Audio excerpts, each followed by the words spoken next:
Hey there! In this video I will show you some of my favorite new decks that are being played right now, since the new patch. But with a twist. Two of these decks I can almost promise you've never seen, or at least you don't run into them all that often. And if you actually ever ran into the last deck, let me know in the comments, as that will honestly surprise me a lot. On top of that, I tried to make sure all of these decks are playable, or even straight up broken, by either changing them up myself or selecting the highest win rate version. For each deck we'll have a quick look at the core idea behind the deck, what cards you're running, what you need to consider before playing some of them, what kind of win rate you will get on average when playing, and lastly on a scale from 30,000 puff caps in your deck to 3 Howling Abysses on board, how fun they are. The first deck I've chosen for you guys is pretty meta, but still rather interesting, as this is one of the first times Kayle is actually playable without Bard or any kind of elusive shenanigans going on. This deck's core idea evolves around buffing up your units with Daybreak Nightfall effects, stacking Kayle. Meanwhile, you want to get a good amount of early damage with all of the value you get early on from all of the Daybreak effects, and either finishing your opponent by perma-stunning your opponent with Leona and Sunhawk, or with a stacked double attack overwhelm Kayle. To make this possible, most cards you're running are cheap followers and a few spells to enable you to kill your opponent quickly.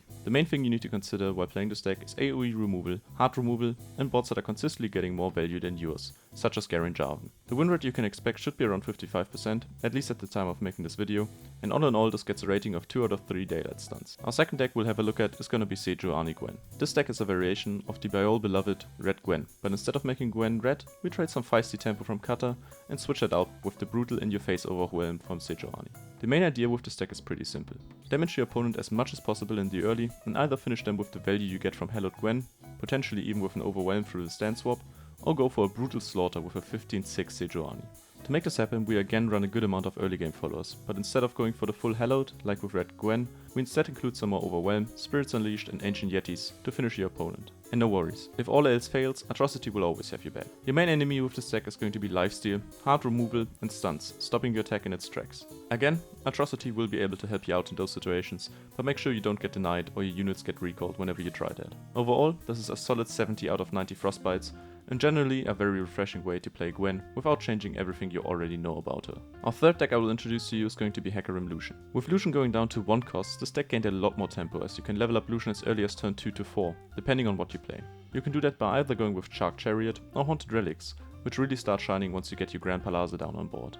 The Grand Palazzo didn't see any play for a long time as it got nerfed, but really comes through in this deck, as you mainly only care about dealing damage anyways. Once you dealt a good amount of damage, you can finish your opponent off by either rallying with Lucian and Relentless Pursuit, or by attacking with a Hallowed Heca, maybe even rallying with him. This deck is quick and dirty, and the cards we're running represent that. You will never want to go into late with it, but rather finish around turn 5 to 8 before your opponent gets a chance to outvalue you.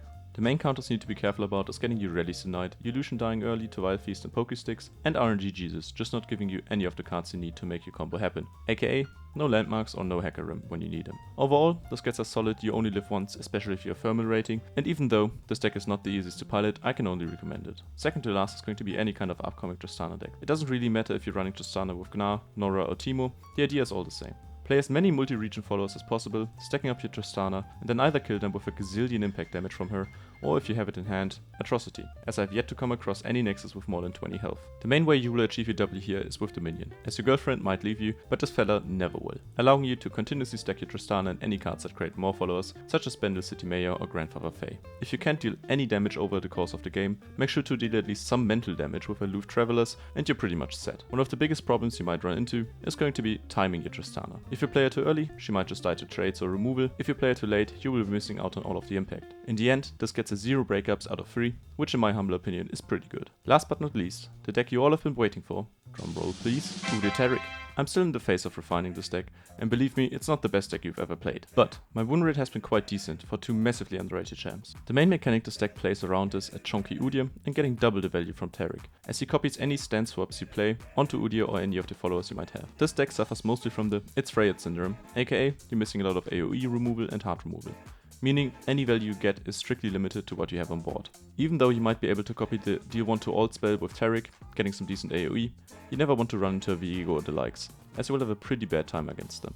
Also, always make sure to have at least one of the spell sheets ready, to not just have any 14-15 Udyr die to a vengeance. To make the early bearable, we are again running a lot of cheap followers, but where this deck really shines is in the early late game, finishing your opponent with chunky Udyrs and a very manly and undying Tarik. All in all, this deck gets a full 3 out of 3 Howling Abyss ratings, which by the way is also in the deck as a backup, and I can honestly only recommend it to you guys. It's fun, you don't see it every day, and let's be honest, what else do you want from a deck? To finish up, I hope you enjoyed the video, and let me know in the comments if you want to see a more detailed guide about any of these decks. Now, if you maybe want to get into any kind of tentacle fun, consider watching this video next, and thanks for watching.